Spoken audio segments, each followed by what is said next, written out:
तो free falling object क्या होता है? जब सपोज करें आपने किसी बॉडी को हवा में फेंका, अभी बॉडी वापस आ रही है लेकिन इस पर हवा में एनवायरनमेंट में कोई भी फोर्स नहीं लग रहा, लेकिन इस पर सिर्फ और सिर्फ जो फोर्स है वो कौन सा फोर्स है? वो ग्रेविटेशनल फोर्स है। तो हम ऐसे बॉडी को फ्री फॉलिंग ऑब्जेक्ट या फिर फ्री फॉलिंग बॉडी कहते हैं। अस्सलाम वालेकुम, hope so all of you will be doing it. आज की इस वीडियो में इंशाल्लाह हम 18 सितंबर 2025 के एक्सपीरियंस को डिटेल के साथ कवर करेंगे, तो कोशिश कीजिएगा कि वीडियो को एंड तक लाजमी से देख लें। सो चले आइए अपने वीडियो को start. Screen number first is the main role of haemoglobin buffer system is to maintain. So हमने हेमोग्लोबिन को देखा हुआ है। हेमोग्लोबिन क्या है? ये आपके ब्लड में एक रेड कलर का पिगमेंट होता है और इसका काम होता है ऑक्सीजन को फेरम के साथ यानी आयरन के साथ बाइंड करके बॉडी के डिफरेंट पार्ट्स तक पहुंचाना। सो हेमोग्लोबिन का काम क्या है? Transport of oxygen. ये कार्बन डाइऑक्साइड को भी ट्रांसपोर्ट करता है लेकिन वो बहुत मिनिमम होता है। अब बफर सिस्टम क्या है? देखिए, अपने केमिस्ट्री में बफर तो बड़ा होगा ना, बफर सोल्यूशन। सो बफर हम उस सोल्यूशन को कहते हैं जो पीएच को रेजिस्ट करे। देखिए, अगर पीएच में चेंज आ रहा है, हमारे ब्लड का नॉर्मल पीएच है, सो अगर पीएच में चेंज आ रहा है ना, सो हेमोग्लोबिन क्या करता है? इसको रेजिस्ट करता है, ना ज़्यादा होने देता है ना कम होने देता है। सो हम क्या कहेंगे? ये ब्लड के पीएच को मेंटेन करता है या ब्लड के पीएच को रेजिस्ट करता है चेंज होने। अभी जो आपका बफर सिस्टम है, ये काम कैसे करता? तो होता क्या है स्टूडेंट, जब आपके आरबीसीज में कार्बन डाइऑक्साइड एंटर हो जाए, ठीक है, मैंने कहा कार्बन डाइऑक्साइड कहाँ पर एंटर हुआ?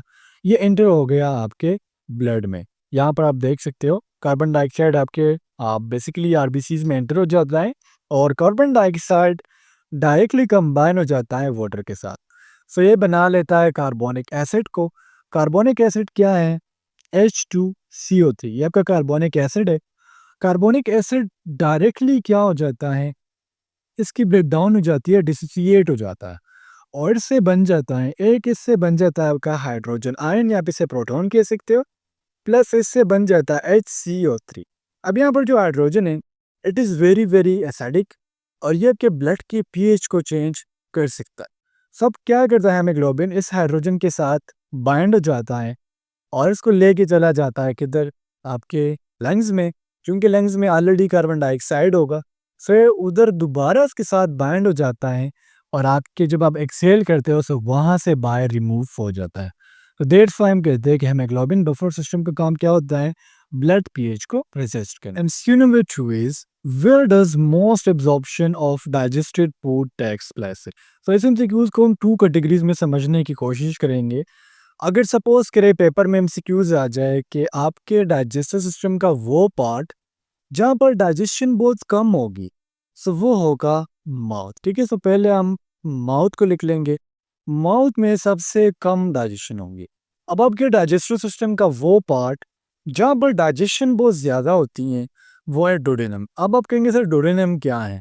अब यहाँ पर अगर मैं सिस्टम को थोड़ा सा जूम कर लूँ, सो यहाँ पर आपको नज़र आ रहा होगा स्मॉल इंटेस्टाइन, ठीक है, आपका स्मॉल इंटेस्टाइन है। स्मॉल इंटेस्टाइन के आपको थ्री पार्ट्स मिलते हैं। The first one is duodenum, the second one is jejunum and the third one is ileum. तो सबसे ज़्यादा रेजिस्टेंस किस पार्ट में होगा? वो होता है डुडेनम में। और अगर आपसे सपोज करें एमसीक्यूज में पूछ लिया जाए most of the absorption takes place है, तो सबसे ज़्यादा एब्जॉर्प्शन जो है वो होती है इलियम में। अब इलियम में जो है सबसे ज़्यादा एब्जॉर्प्शन क्यों होती है? यहाँ पर एक तो सीन ये है कि जो आपका सेल का वॉल होता है वो थिन होता है, सो इसकी वजह से जो आपके इम्पोर्टेंट मटेरियल्स है वो आसानी से डिफ्यूज्ड हो जाते हैं। सो यहाँ पर डोडेनम नहीं होगा, ठीक है। डोडेनम में सबसे ज़्यादा आपका होता है फूड की डाइजेशन, सो डोडेनम में सबसे ज़्यादा होगा, जबकि इसकी जो अब्जॉर्प्शन है वो होती है एलियम में सबसे ज़्यादा। और इसके अलावा रीअब्जॉर्प्शन लार्ज इंटेस्टाइन में भी होता है, लेकिन वहाँ पर विटामिन B12 अगर हम बात करें, ठीक है, इसकी रीअब्जॉर्प्शन होती है और इस तरह बाइल साइड्स हो रहा है। Number 3 is a series of mitotic division in the zygote is called. तो सबसे पहले देखिए जायगोट होता क्या है। जब आपके बॉडी में मेल से स्पर्म आ जाता है और फीमेल का एग, जब ये दोनों आपस में फ्यूज हो जाते हैं, ये बना लेते हैं जायगोट। जायगोट आपका डिप्लॉयड होता है। आप यहाँ से समझ सकते हैं ये फर्स्ट डे का जायगोट है जो डिप्लॉयड होता है।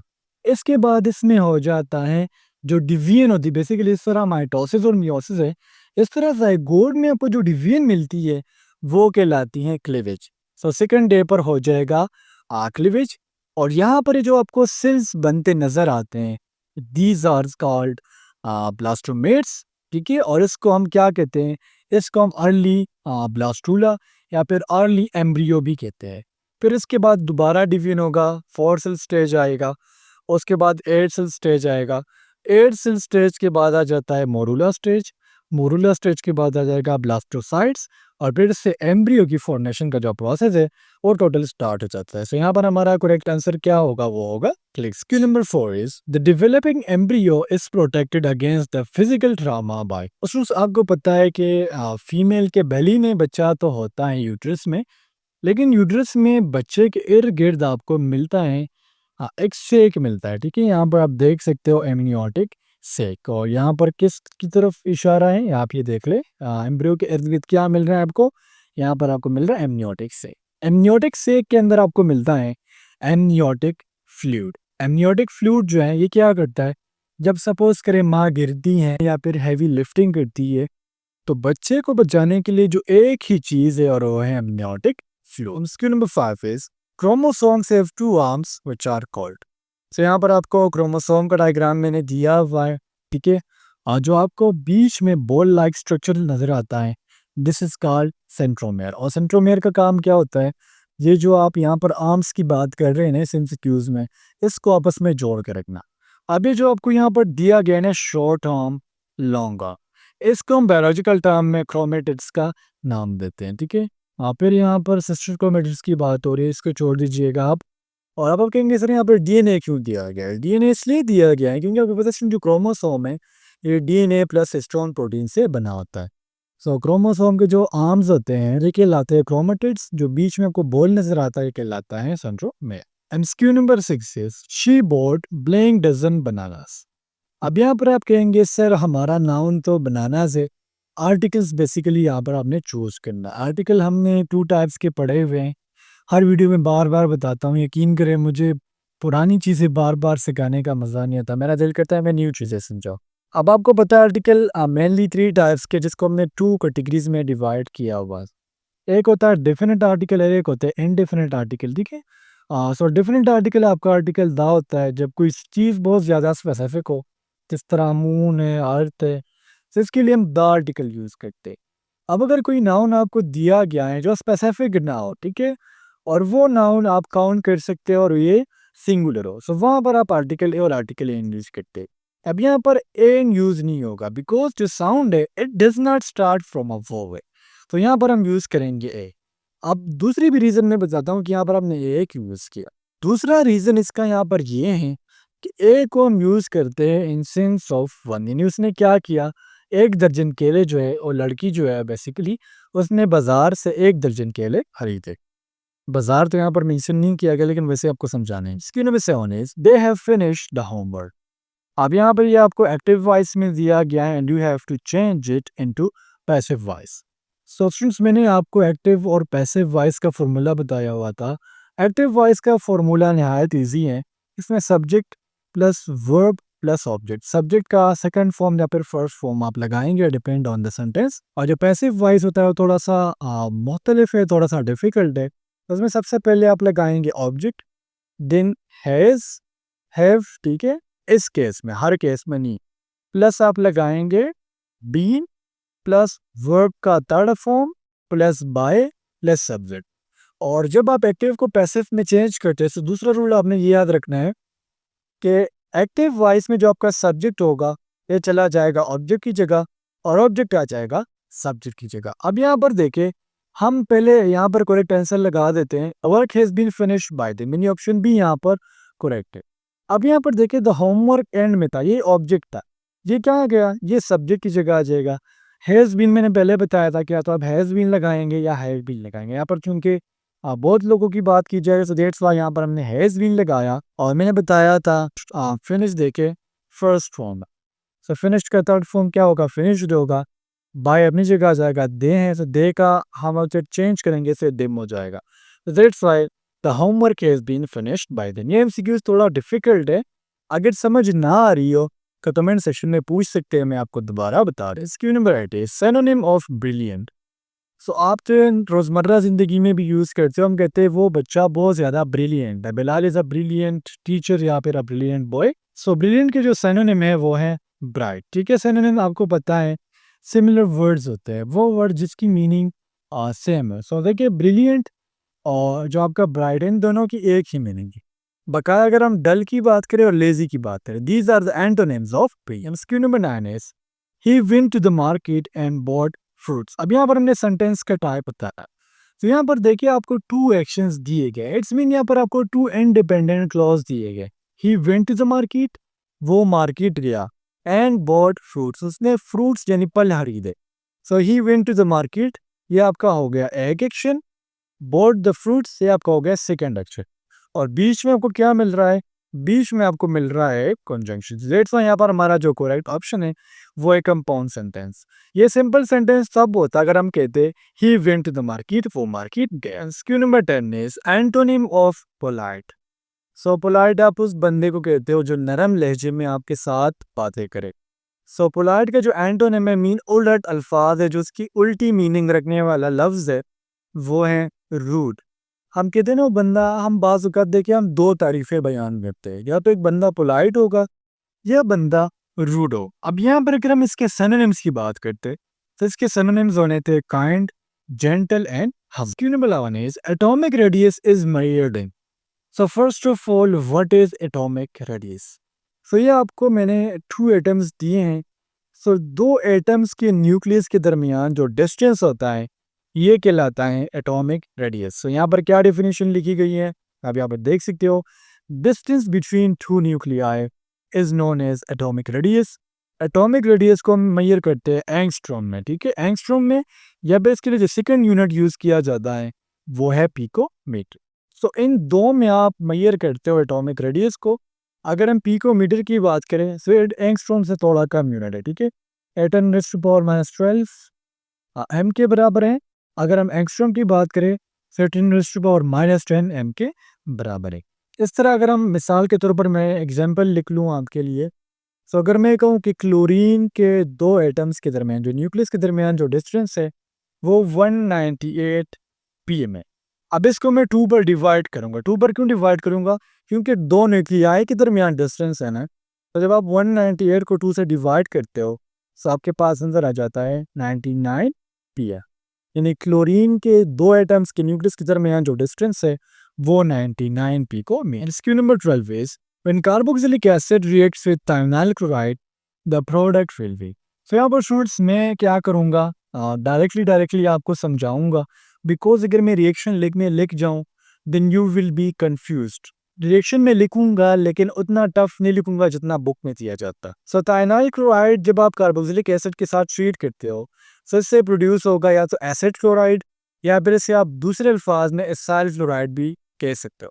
सो अगर पेपर में एसिड क्लोराइड ना दिया हो, एसाइल क्लोराइड दिया हो, तो एसाइल क्लोराइड और एसिड क्लोराइड ये दोनों एक ही चीज़ है। इसमें आप क्या करते हो, एक कार्बोक्सिलिक एसिड को थायोनाइल क्लोराइड क्या है SOCl2, ये आपका थायोनाइल क्लोराइड हो। जब इसके साथ आप ट्रीट करते हो तो इससे बन जाता है एसाइल क्लोराइड या फिर एसिड क्लोराइड। और इसमें जो बाई प्रोडक्ट्स बनते हैं इसमें टू गैसेस बनेंगे, sulphur dioxide and hydrochloric acid. अब यहाँ पर देखिए ये बहुत लंबा लिखा गया, देखिए अगर मैं यहाँ से समझाने लग जाऊँ ना then you will be confuse definitely. तो दैट्स व्हाई मैंने यहाँ पर समझा। Q number 13 is amides on hydrolysis produce. So amides हम जनरली कैसे लिखते हैं, R C double bond O into NH2। These are the derivatives of ammonia, ठीक है। अमाइड्स क्या करते हैं, जब भी आप इसकी हाइड्रोलिसिस करते हो, हाइड्रोलिसिस मीन जब इसके आप ब्रेक डाउन करते हो in the presence of water, so इससे प्रोड्यूस होंगे कार्बोक्सिलिक एसिड, ठीक है। लेकिन सिर्फ और सिर्फ कार्बोक्सिलिक एसिड प्रोड्यूस नहीं होता। अब यहाँ पर टू कंडीशंस में देने लगा हूँ। अगर सपोज करें पेपर के लिए आपने सिर्फ याद करना है, तो जब आप एमाइड की हाइड्रोलिसिस करोगे कार्बोक्सिलिक एसिड प्रोड्यूस होगा। लेकिन यहाँ पर वो स्टूडेंट जो अपना कॉन्सेप्ट क्लियर करना चाहती है, अगर आप अमाइड्स का एसिडिक हाइड्रोलिसिस करोगे, मीन हाइड्रोलिसिस कर रहे हो लेकिन आप किसी एसिड को ऐड कर रहे हो, तो उस टाइम पर carboxylic acid plus ammonium ion की प्रोडक्शन होगी। अगर आप इसकी बेसिक हाइड्रोलिसिस कर रहे हो तो कार्बोक्सिलेट साइल प्लस अमोनिया की products. Q number 14 is the hydrolysis of an ester in the presence of alkali is known as. So ester क्या है? R C double bond O into O R, ये आपका होता है ईस्टर, या फिर इसे आप आर सी ओ ओ आर लिख सकते हो। जब इसको आप एक अल्कली के साथ, अल्कली यहाँ पर हम लेंगे सोडियम हाइड्रोक्साइड, जब इसके साथ आप इसे ट्रीट करते हो तो इस प्रोसेस को हम नाम देते हैं सेपोनिफिकेशन।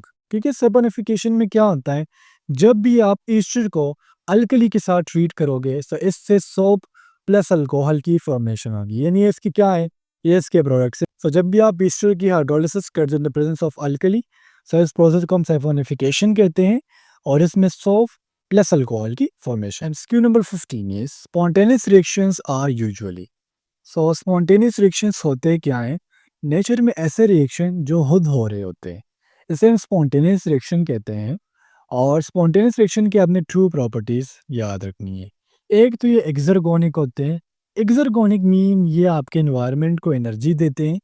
सेकेंडली ये एक्सोथर्मिक होते हैं, मीन इसके लिए टेम्परेचर की ज़रूरत नहीं होती। तो यहाँ पर करेक्ट ऑप्शन कौन सा है, वो है एक्सोथर्मिक। और अगर ऑप्शन ए में एक्सर्गोनिक दिया होता तो फिर हमारा आंसर बोथ एंड भी होना था। सो स्पॉन्टेनियस रिएक्शन एक्सर्गोनिक होते हैं और साथ साथ एक्सोथर्मिक होते हैं। And Q number 16 is quarter of 1/10 of 120। So quarter का मतलब होता है 1/4, ऑफ का मतलब होता है मल्टीप्लिकेशन, 1/10 का मतलब 1/10। अगेन ऑफ ए मल्टीप्लिकेशन लगाएंगे एंड 120। सबसे पहले आपने क्या करना है, 1/10 ऑफ 120 निकाल लेने।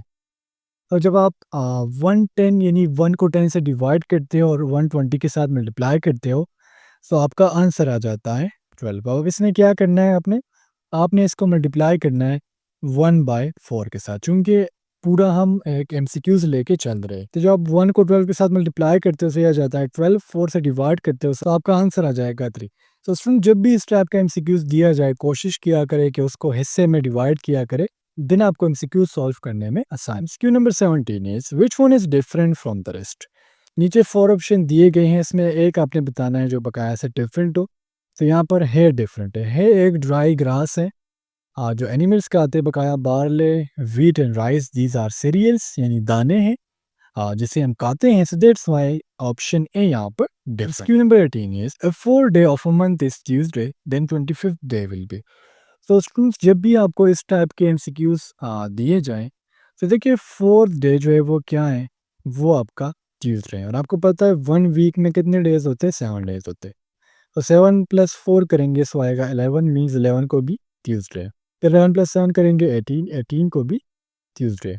18 में 7 को ऐड कर ले तो 25 आएगा, इट्स मीन 25 को भी क्या है, उस दिन भी आपको ट्यूसडे। सो जो भी आपको एमसीक्यूज दिया जाएगा इस टाइप का वीक्स के बारे में, सो कोशिश किया करें उसमें ऐड किया करें 7 days. Q number 19 is complete the given series. अब यहाँ पर सिंपल हमने करनी है मल्टीप्लिकेशन। देखिए 2 + 2 करेंगे सो आएगा 4 + 2 करेंगे 6। सॉरी मल्टीप्लिकेशन करनी है, 2 × 2, देन 6 × 2 इज इक्वल टू 12 + 4 करेंगे आ जाएगा, सॉरी +2 करेंगे सो आ जाएगा 14। फिर 14 को 2 के साथ मल्टीप्लाई किया गया 28, +2 किया गया 30। 30 × 2 इज इक्वल टू 60, +2 62। अब आपने क्या करना है, 62 को आपने 2 से मल्टीप्लाई करना है, 2 2 ज़ार 4, 2 6 ज़ार 12 से जाएगा 124, +2 करेंगे सो हमारा आंसर आ जाएगा 126। मीन पहले आपने 2 के साथ मल्टीप्लाई करना है, देन 2 ऐड करना है। MCQ number 20 is why we boil milk. हम दूध को क्यों उबालते हैं? To make it hot? नहीं। To make it pure? नहीं। To kill germs. बेसिकली इसमें होते हैं बैक्टीरियाज, बहुत ज़्यादा इसमें बैक्टीरियाज होते हैं, और जब हम इसको बॉयल करते हैं सो जरासीम जो है वो मर जाते हैं। MCQ number 21 is the acceleration of free falling object is. So free falling object क्या होता है?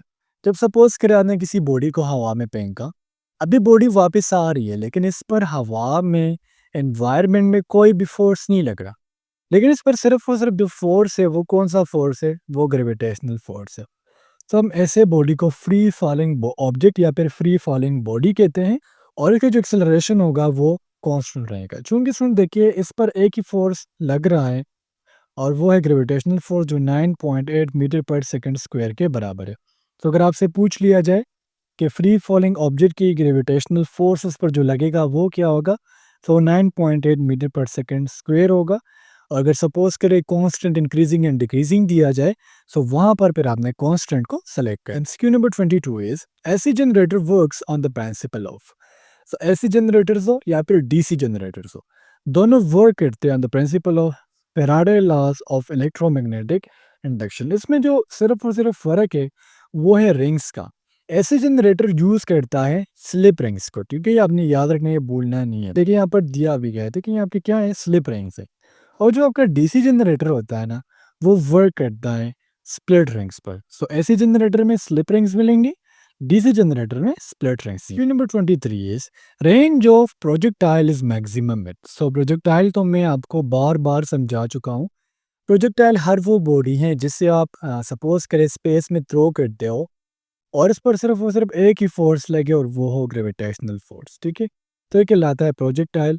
और प्रोजेक्टाइल मैक्सिमम कब होगा, से मैक्सिमम होता है 45 डिग्री पर, और ये सेम रहता है, ठीक है। इसका जो रेंज होगा वो सेम होगा 90 डिग्री पर। सो ये भूलना नहीं है, बहुत ही इंपॉर्टेंट एमसीक्यूज है और आपके पेपर में इंशाल्लाह ये आए। The last MCQ is at the centre of the earth acceleration of gravity is. So जिस तरह पहले हमने एमसीक्यूज नंबर 21 में फ्री फॉलिंग बॉडी की एक्सेलरेशन देखी, इसी तरीके से आपने मुझे इस एमसीक्यूज की जो ग्रेविटी है वो कमेंट सेक्शन में लाजमी से बतानी है। ये आपकी होमवर्क है और मैं आपको होमवर्क इसलिए देता हूँ ताकि मुझे पता लग सके कि कौन से स्टूडेंट की कितनी प्रिपरेशन है।